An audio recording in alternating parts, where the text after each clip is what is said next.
Welcome back to another episode of the Pandemic Job Hunt. This podcast aims to break down key techniques and to uncover the industry secrets to help you stand out in getting a job during this once-in-a-lifetime pandemic we are living in. And I am your host, Andrew Barry.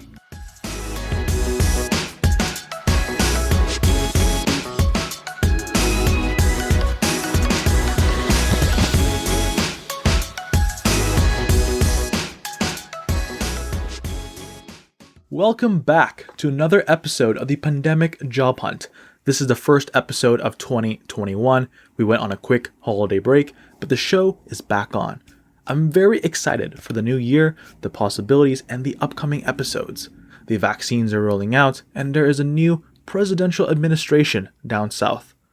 Every year as the calendar turns, I personally always get that surge in energy to do great things, get to work, and look forward to the new year. I hope all my listeners and pandemic job hunters a fantastic and successful year, and I hope it has started off well.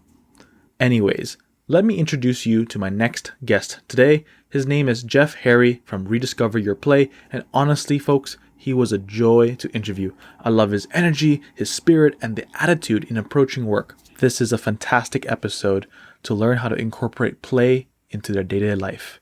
Stay tuned. Hi, Jeff. How are you? I'm doing awesome. I'm excited about this. It's been a while. What have you been up to lately? Oh, what I've been up to lately. I ran a dealing with toxic people at work workshop for the Department of Homeland Security here in the U.S. That was super interesting. That is really interesting. Yeah, and I've been running a lot of play flow workshops with companies, which has been super fascinating as they try to figure out how to navigate this uncertain time, Well, we do live in some uncertain times. Can you tell me a little bit more about how the coronavirus pandemic impacted you and your work? Because this whole thing, hit the fan in March, I believe. Yeah. So my organization, Rediscover Your Play, we help a lot of businesses and individuals, address their most challenging issues through positive psychology and play. So most of it is workshop based, and most of it is in person. But we've had to adapt drastically to this virtual environment, which has actually been kind of fun because I've now been able to do workshops in Canada. I've now been able to do workshops with a lot of satellite organizations. I've figured out how to use Zoom, Microsoft Meetings, Squadcast, all of those things, right? So it's just kind of challenged me as a play guy to be all right, how do I adapt to this? Instead of complaining about getting back to normal, which a lot of people do not want to get back to, right? Yeah. And then, how do I adapt to this new normal and kind of thrive in this? Because there's a lot of opportunity in amongst this chaos as well. I agree. There's a lot of opportunity when there's a lot of uncertainty. So, when you were working and running your workshops in person, you have that full dimensionality of interaction with the folks you're working with. And we're now in this digital environment where we're just doing everything through video. We reduced that one level of dimensionality. How do you stay on top of your energy, your connection? Is there any tips and tricks that you learned in the past 6 months that allowed you to continuously communicate your message in an effective way? What's really important, we run a lot of these play workshops, right? Yeah. So it's all about getting people loose and getting them out of their head and doing a lot of breakouts with really poignant, smart questions that are not wasting their time. Because I think a lot of people are I'm already on Zoom so much. Why do I need to be on Zoom more? But if you actually are bringing a certain benefit to them at the beginning, explaining the brain science behind what we're about to break out, and then being this is what you can get out of it. Now go off into this breakout with two other individuals and answer this really hard question that frankly you're actually fascinated and interested about. What do I love to do most at my job that I don't do enough of? That's actually an interesting question. I want to know the answer to that. I want to know the answer to your answer. So, and you're smart about it, pointing questions, breakouts, and bringing your full self to this and not mailing it in. you can do a lot. I mean, I even say this to a lot of team leaders. I give them these two challenges. One of them is finish your meetings, or the main goal of your meetings should be having people leave energized. I don't care what you're talking about. Just have them leave like motivated, because Mm-hmm. most meetings just suck, right? Yeah. Just absolutely painful. So why are we doing these meetings? Why are they an hour long? They don't need to be an hour long. They could be Yeah. 12 minutes. Just like figure that out. But the main goal, the only goal will be, how do I get this group to leave motivated, energized? And then the Mm-hmm. second thing that I tell a lot of team leaders, ask your staff what's the work that they love to do most, Mm-hmm. and then find out what percentage of time did they do that work. Marcus Buckingham refers to it as your red thread work, the work where you forget about time, right? Mm-hmm. And then find out, oh, you like talking to clients? Oh, you're only doing that like 10% of the time. How can we increase that to 12%, which is like one more hour, like Mm-hmm. a week or something like that? Because it's shown when you get into that flow state, it affects all the other work that you do. So let's start with the play mindset, the positive psychology. What is that all about? Could you give me like a brief conceptual overview of the message you're trying to like give bring Yeah, across? sure. So just to decipher it, so there's something called toxic positivity, and that's where people are like, you need to be happy all the time and blah blah blah, and that is delusional and that's dangerous, and no one should do that, right? What positive psychology focuses on, is it focuses on what's right with human beings. So psychology, up until I think the 1970s, even 80s, was studying what's wrong with people. And then Martin Seligman, the founder of positive psychology, was like, well, why don't we study what's right with people? And let's double down on that. Let's figure out their strengths. And the other part of positive psychology is all about allowing all of the emotions to come in, right? Like actually feeling grieve the stuff you weren't able to do in 2020 in order to let go of it, because you can't let go of it until you actually like go through that motion. So allow yourself to feel all of those emotions, right?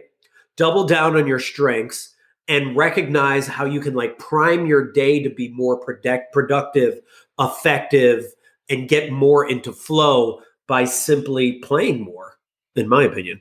So what do you mean by playing more? So, Would you what I say? mean by playing more is doing the things that make you come alive, doing the things that, like, you wake up in the morning, you're like, oh, I'm so excited to do this, right? Mhm. Like, I start my day with a TikTok. That's ridiculous. Okay. I make a really stupid TikTok to start my day. Mhm. I don't just watch TikToks, I actually make them. And Mhm. by priming my mind for play and Mhm. playing to begin my day, Mhm. and everything else I see as play throughout the day, right? Mhm. And then you can ask yourself a curious question of like, how can it get any better than this? My friend Desiree taught me this. Whenever something good happens, ask yourself in a curious way, how can it get any better than this? So, you know, um, I made this TikTok. Ooh, how can it get any better than this? I was talking to this dude in England, an hour ago on a podcast. Mhm. Ooh, how can it get any better than this? Andrew and I are now breaking down how to search for jobs during this pandemic. How can it get any better than this? And just stacking on top of that, Mhm. you're priming your day and you're actually priming your mind to look for positive patterns. On the Mhm. flip side, when you have a bad day, Mhm. what you're doing is you haven't had a bad day. What you've had is a bad moment.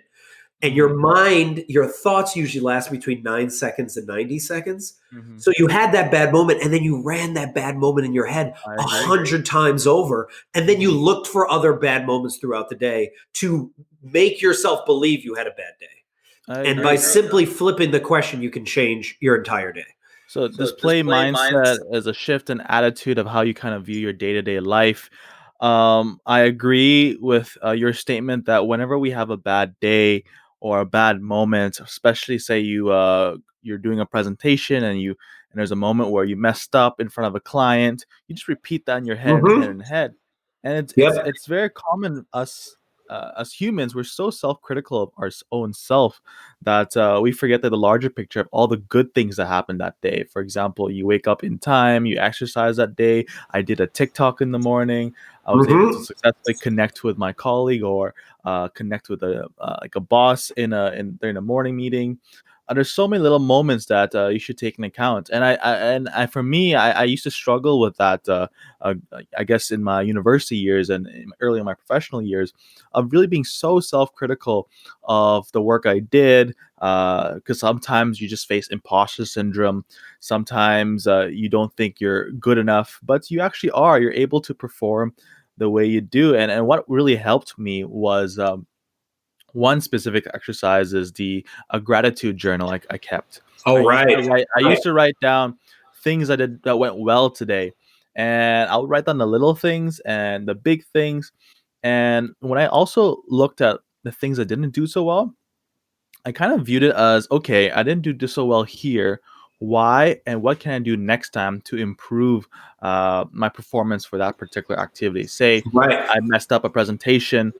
Where were the key points where I could actually improve on that for next time? Shifting that Mhm. mindset in order to, it's like a more of a growth mindset. And I think that's very similar to the play mindset that you Yeah, mentioned as exactly. It well. is a growth mindset. It's like I refer to it as the play mindset, the travel oriented mindset, and to even double down on the gratitude journal. So much brain science communicates that's really effective, but it's even more effective when you practice Mhm, um, your gratitude journal, where you're writing things down that you're grateful about yourself.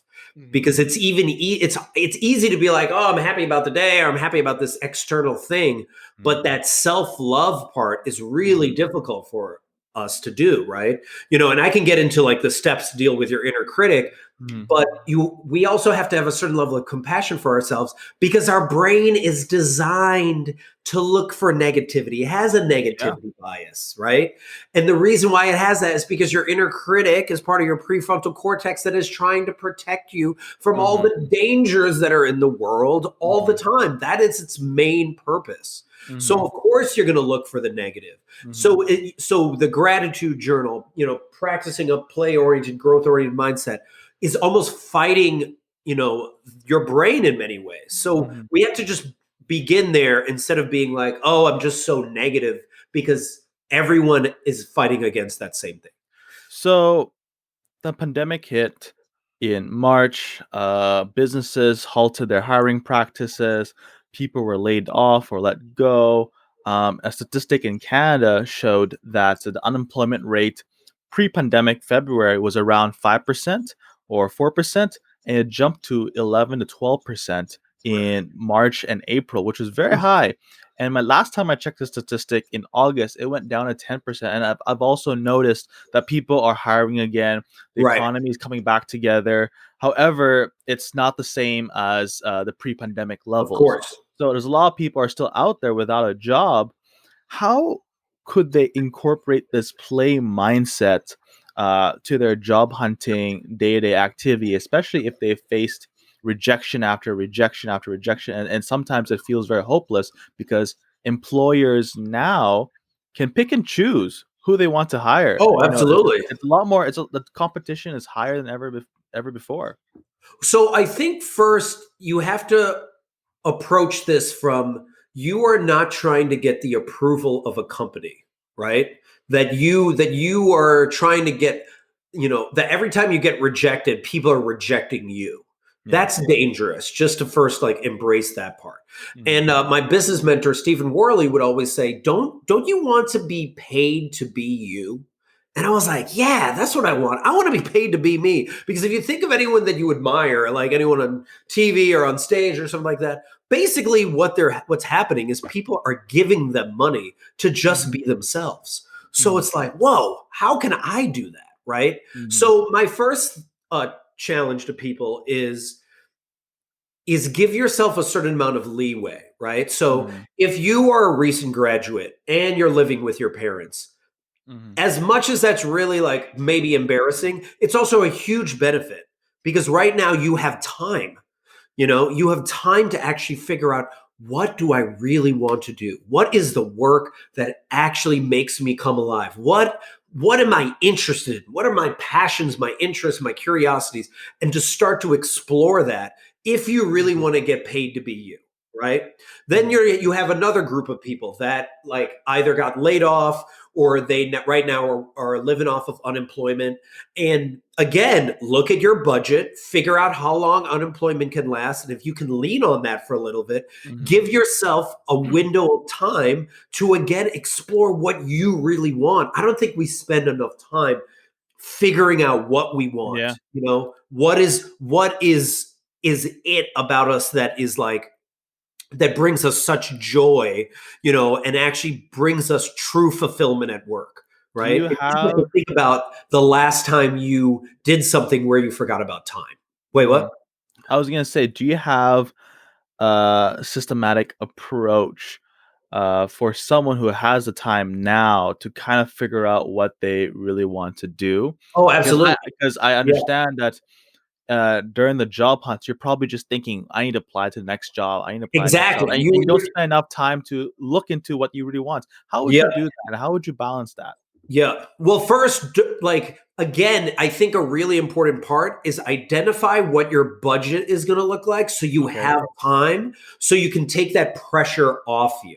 Because as Mhm. long as you're putting all that pressure on you, you can't play when you're in an anxiety ridden state, Yeah. right? Because you're just like desperate. You're like, I'll just take the next job. Only to know that, guess what? Even if you got the desperate job, by the way, Mhm. desperation at interviews, employers can pick that up, so they're never going to Yeah. hire you based Mhm. off of that, right? So you're not coming from a good energy place even to apply. Mhm. So you really want to spend that time. So here are two tangible ways you can figure it out, right? The first is I learned this partly from my play mentor Gwen Gordon, who says you can't play until you learn how to soothe yourself, like how to like calm yourself down. And you learn Mhm. that from the person that nurtured you the most. So they didn't know how to soothe yourself, then you don't. So you got to figure that out. So what is it that you do to calm yourself? I have Mhm. my best ideas in the shower. Other people have their best ideas when they're walking or doing morning pages or playing basketball or whatever the thing where like you have a rush of ideas, right? Mhm. So figure that out. Then I recommend people get bored. And what I mean by that, which is Getting weird bored. coming from a play guy, right? Mhm. Is when you were a kid, think about it. Your best ideas came when you were bored, right? Also, your most dangerous ideas, but also your best ideas, they came, right? And how do you get bored? Stop binge watching Netflix. Mhm. Stop looking at social media. And I'm not saying forever, I'm saying a couple hours, just 2 hours, Mhm. 1 to 2 hours, because we're getting inundated with so much information all the time. We get more information in a day that people got in 1950s in a year. Yeah. In a year, right? So it's just like, oh gosh. And constantly all that information is telling you you're not enough, right? So of course you can't hear yourself. But if Mhm. you're able to get bored and block all that out and get Mhm. super quiet, all of a sudden you're going to start hearing these weird, inner curiosities. These your inner child's going to start whispering strange things to you, like, Mhm. "Hey, start a podcast. Hey, create a video. Hey, reach out to that person you've always wanted to reach out to, or reach out Yeah. to that company you've always wanted to reach out to." It's going to whisper some things to you, Mhm. and you follow that curiosity. And it's not going to maybe lead to your next job per se, but it's going Mhm. to lead to you to start listening to yourself, Mhm. which is crucial. And that Mhm. is like one of the biggest muscles you should be trying to work on for the rest of your life, right? So that's one way. And then the second way, and I feel this one's much more tangible, but apply both, is you reach out to 3 to 5 of your friends and you're going to ask them these two questions. Um, what value do I bring to your life? Because I think a lot of people don't even know the value that they bring to their friends' lives. They're like, what do I do for you? Why are we friends? Like, what do I do? Right. Mhm. And they reflect that back to you. And it's really important to hear that stuff because they're going to be telling you a lot of things that you do that you're like, wow, I actually do that. I could do that as a job. Right. So, what value do I bring to your life? And then the second question is, when have you seen me most alive? Right. And another way to ask that is, when have you seen me most playful, most creative, most happy, most present? But all of them fall under the umbrella of when have you seen me most alive? And it ties into the Howard Thurman quote of, don't ask what the world needs, ask what makes you come alive, because what the world needs is for more people to come alive. You find that thing that makes you come alive and you go into your interviews like that, Mhm. you're much more likely to get hired because people are like, where's all this passion coming from? This person's so Yeah. excited, right? So when I you get all these answers back, uh, you got your 3 to 5 people giving your answers, you have your curiosity, and then you start figuring out, what do I want to experiment on? mhm. And what do I want to get my experience in so that I'm ready to apply for my next job? Mhm. That I really like what you said. The second tangible recommendation where you ask your friends, "What do I bring to your life, and when have you seen most alive?" I never have thought about that. I think I will take your advice and really ask that to my closest friends. I want to see what they say. It's But so also, interesting. And they're it's all so going to have interesting. different answers. So you're going to be like, what? That's what I Mhm, do? mhm. What? That's I, crazy. I also liked what you said in your first recommendation of really trying to one go on an information diet to reduce the noise and the information overload with social media, especially now where these social media platforms are designed to keep you addicted. I'm sure you've read that. You Exactly. watched the Netflix documentary Social Yes. So, Dilemma? yeah, social dilemma. Yep. Yeah, that was a really you know, really huge, especially those who are not in tech, or were not aware of like how this thing works. It's crazy how much they do play into like our social lives and how it has affected the social narrative.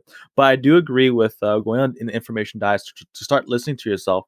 Reminds me of one of my professors in university told me the biggest advice he could give to his students was to trust your gut.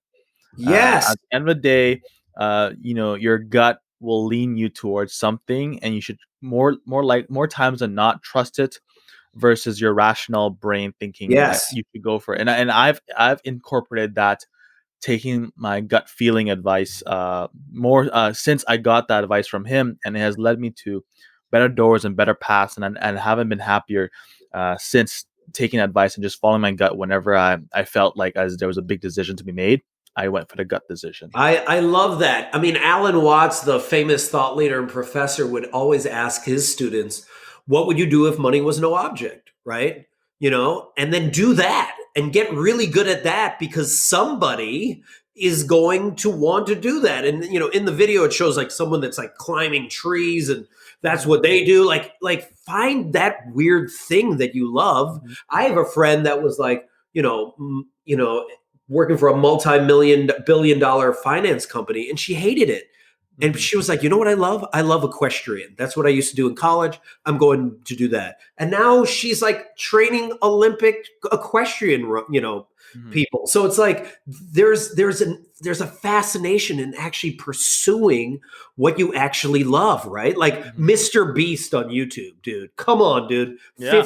15 years old when he started. No one watched his videos for 5 years. Now that dude's getting paid for what? Like you watch him do some of your stuff and you're like, I can't believe you're getting paid to do this. But Mhm, he figured it out. I have friends on Twitch that are getting paid 6 figures to just play mhm. video games. Other people I know that just do ASMR and they get paid to do that. Yeah. Like there's other people are opening boxes on YouTube. Like you just don't know. And I say this to people all the time, especially young people, is most jobs that you are going to be working in 10 to 15 years Mhm. don't exist now, I agree. right? TikTok didn't exist 5 years ago.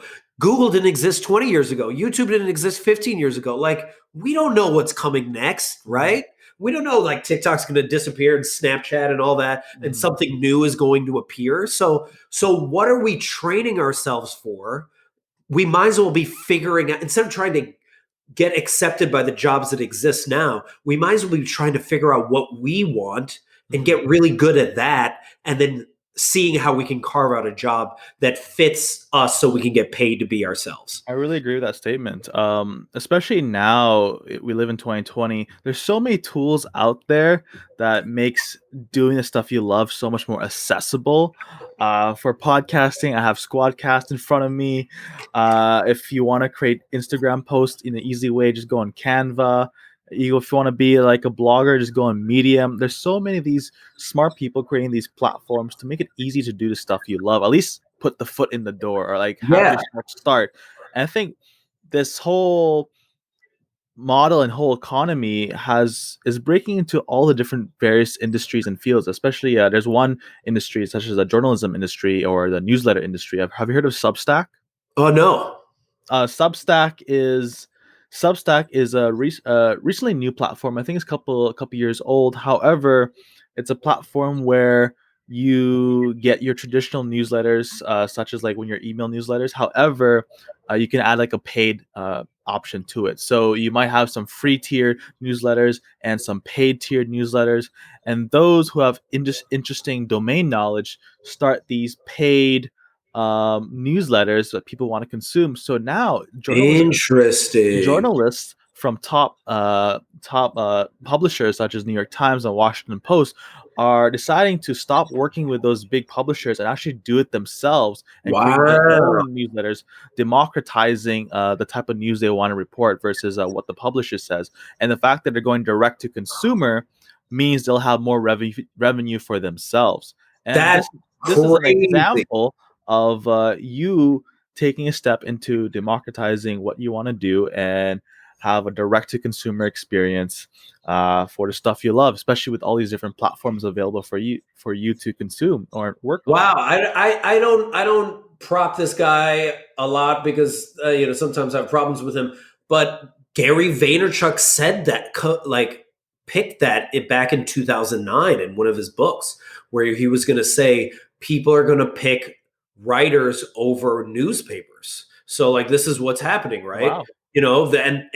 This is where Patreon comes. But going back to like the whole play thing, also, I remember coaching a client I was helping him to get clarity on his job search, and he wanted to work for a certain company. And I was like, how can you show that company what work you do? Because I think a lot of times people are like, well, I don't have experience. Well, how do I get experience? I can't Yeah. get experience without getting experience. And he was like, in marketing. And I go, why don't you figure out what problems they're struggling with right Hmm. now? Right. And you can find that out by what some of the people are posting on LinkedIn, what they're posting on their Instagram, what's going on in the news. Like you can do so much research to find out what companies are working on. Hmm. Right. And what they're trying to figure out, and then figure out a marketing campaign and put something together and share it as part of your application or share it with someone that's part of the marketing department because you can reach out to anyone via LinkedIn and Hmm. just share this stuff because then it shows while you're playing and doing the thing that you find really fun. You're putting Hmm. together this really interesting marketing campaign just because it's fun for you to Hmm. solve this problem and you share it with them and then you're building your portfolio and maybe that gets their attention because frankly the old ways of simply applying for a job are Hmm. done, Yeah. right?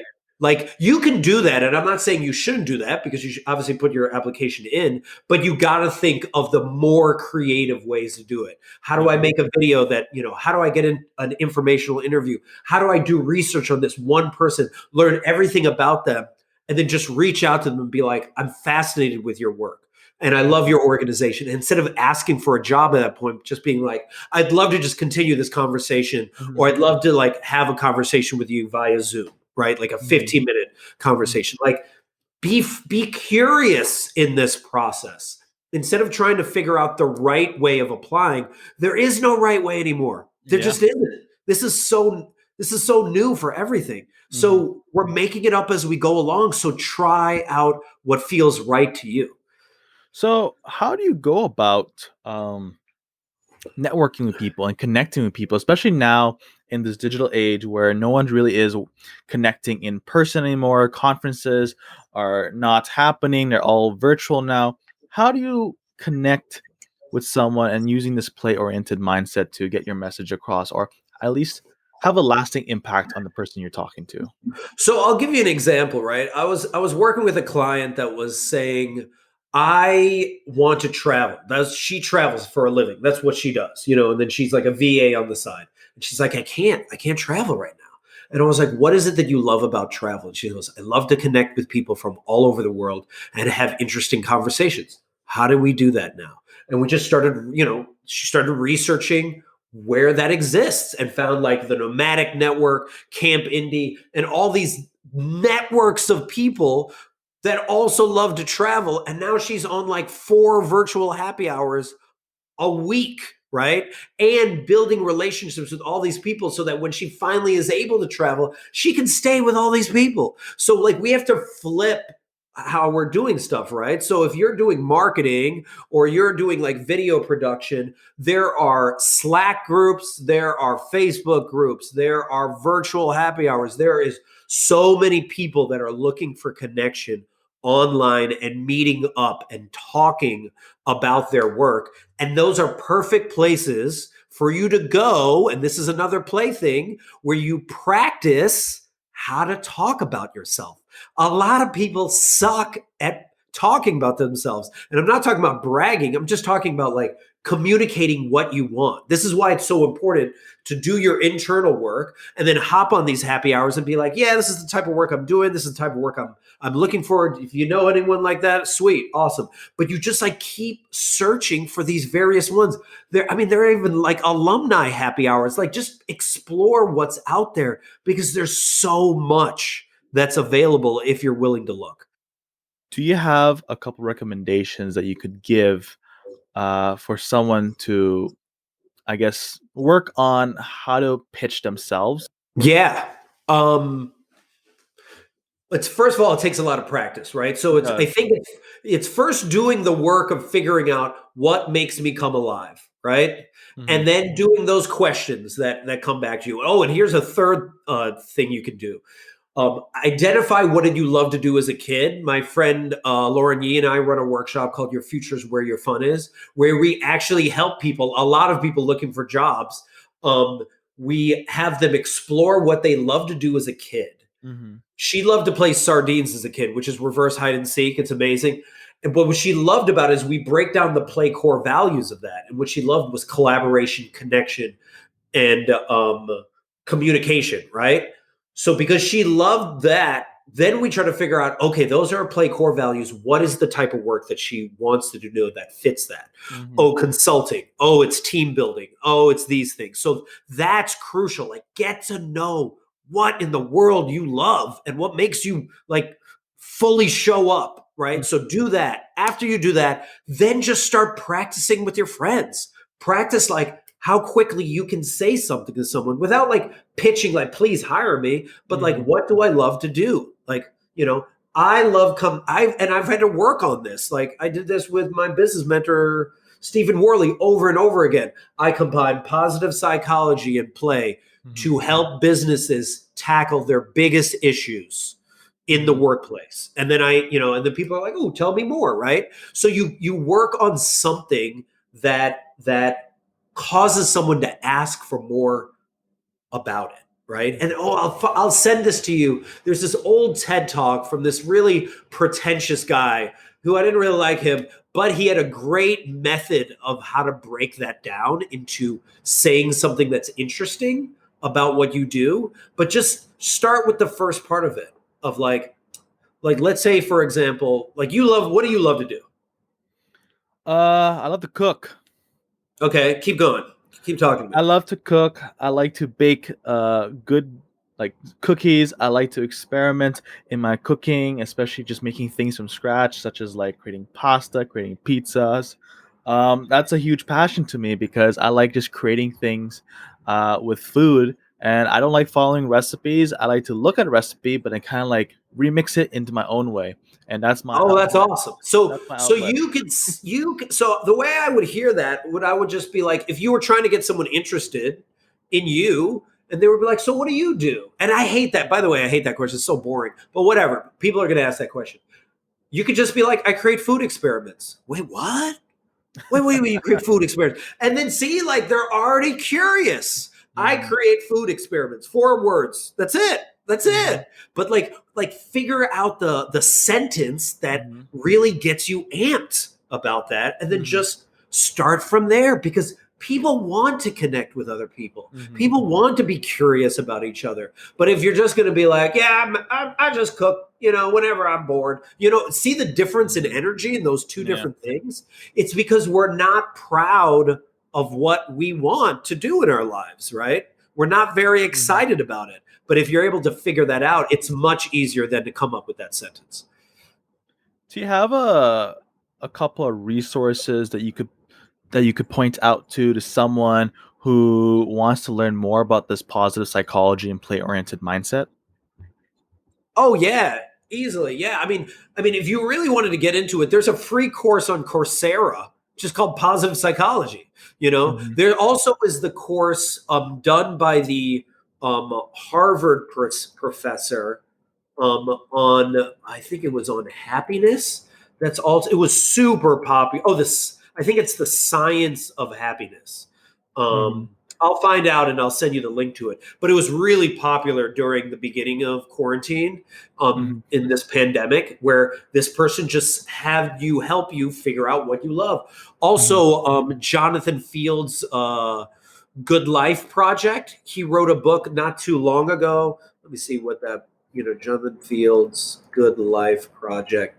Um, and that book was like basically playing in order to figure things out. He's now doing this thing that you can hop on his actual website. It's called Sparketypes, Hmm. and it's fascinating. You do like, it's kind of like an assessment to Hmm. figure out what is it that you love to do and what actually makes you actually come alive. Hmm. And it identifies like your first Sparketype and the one Hmm. behind it. Like mine is, I found out that I am an advisor, which means I love to Hmm. teach, Hmm. right?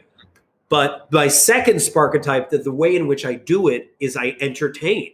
Like I Hmm. used to do stand-up comedy. I used to do like performance stuff. So like, but I don't want, and I remember when I was doing stand-up comedy, I didn't really enjoy it because I was like, I'm just telling stupid, dumb jokes. But when I'm able to teach through comedy or teach through whatever, entertainment, then that's fascinating to me. So Hmm. you can do his Sparketype challenge on his website, Good Life Project. So let's talk about folks who have, say, 10, 15 years of experience, maybe more. They've been in the working corporate world for some time now, and they recently got laid off. And I do think younger folks, such as recent grads or those 2, 3 years in, are able to embrace this positive psychology and play oriented mindset Yeah.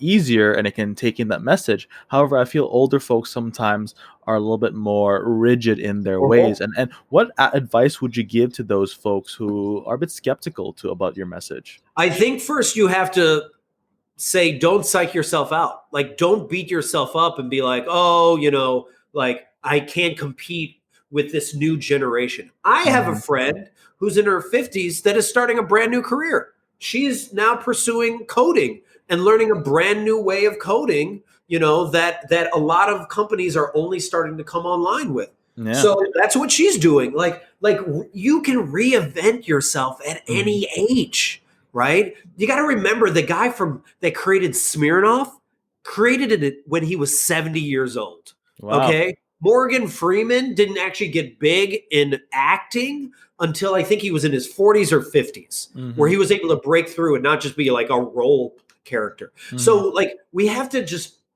reimagine what that means, right? and Hmm. and get off of ageism of ourself, right? Hmm. Because I think a lot of times we're like beating ourselves up like, oh, I should have done this, I should have done that. Forget all that. Who cares? We're Hmm. in a new normal where anything goes, Hmm. and where businesses are willing to hire you as long as you can help them solve problems. You have a high emotional EQ, so you have compassion, empathy, and you can work as a team, and you're just not an a-hole, right? Hmm. Like, I built a part of my business with, my friend Gary Ware running a workshop called Dealing with A-Holes at Work Through Play. Hmm. It was just a made up idea last year that we were just messing around with while eating breakfast burritos in San Diego, Uh-huh. right? And then within 6 months, he tells me, because we applied to a bunch of conferences thinking no one would say yes. And then he tells me, yo, we got into inbound. I'm like, what's an inbound? And he's like, it's the largest marketing conference in the world. I'm like, oh my goodness, now we got to figure this out. Now we got to make this, and then from there we got into South by Southwest. We got into Australia's Pause Fest. We were recognized as like top 100 HR influencers of 2020. I don't even know what Hmm. that means, right? But like they gave it to us because we were exploring our curiosity. We Hmm. were addressing a need that we thought was really important. We didn't know if the world wanted it or not. And now I'm running this with like the Department of Homeland Security and all these other companies. Hmm. And I'm like, this was an idea less than a year ago, Hmm. right? So we just have to like not beat ourselves up and we need to stop planning in such a linear way. Like if you think about it, nothing that you've gotten, Mm-hmm. almost nothing you've got in your life has been linear. If you look back at your job career, none Mm-hmm. of it is linear. It's all over the place. You got this Mm-hmm. to do this. You talk to this random person, so you don't even know. You could hop on a virtual happy hour that can introduce you to this Mm-hmm. person, that'll get you onto a podcast or get you on this interview that talks to this person that eventually leads to your job. And you would never have guessed that if you simply did not own that play-oriented, growth-oriented mindset and just be open to connecting with people, Mm-hmm. figuring out what you want and sharing that with the world. I really like that message. I think your story is inspiring. However, towards the end of my show, I always have 1 minute for my guest to promote anything they want to do or what cause they want to promote or whatever. So the floor is yours, Jeff.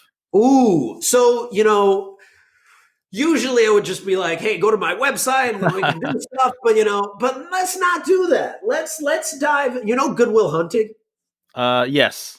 So I'm gonna Goodwill Hunt your listeners to end this because I vibe with this so much, right?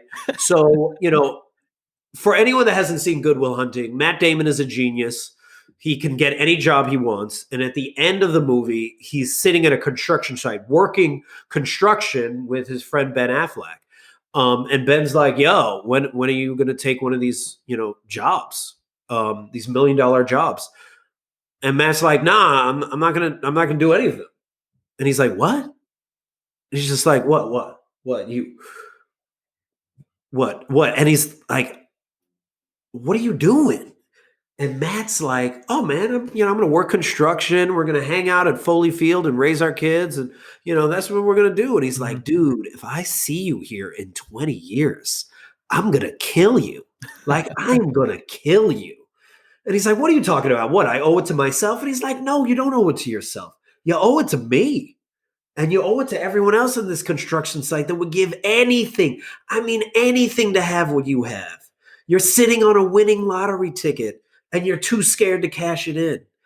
And for each and every one of your listeners, you're sitting on a winning lottery ticket. You're sitting on the thing that makes you come alive. And frankly, the world freaking needs this right now, right? Mhm. The Howard Thurman quote, don't ask what the world needs, ask what makes you come alive because the world needs us to come alive. Someone is waiting for you to show up so they can show up. When Andrew created this podcast, he gave the permission of all of us that are lucky enough to be on his podcast to show up. And now we're spreading this message to you to show up so that someone else can show up. So, like, that's the impact we can have on the world by simply being ourselves and getting paid to be ourselves. So that is what I employ your listeners to do is cash in on that winning lottery ticket and show up. And if you need help, come to Rediscover Your Play, click the Let's Play button, let's hop on a call, and let's figure out how you can kick ass in this world. All right. I really like that message. However, I have one more question for you. Ooh, let's go. I just want to hear the story behind your wooden bow tie that you have. If you Oh, guys don't know, I'm seeing Jeff in the Squadcast call, and he's wearing this wooden bow tie. I've noticed on his other YouTube videos and his website, he has this wooden bow tie, but I don't know the story. So could you tell me yeah. that story? So actually, it is a Lego bow tie. Oh, it's a Lego bow tie. A Oh, I didn't Lego bow know.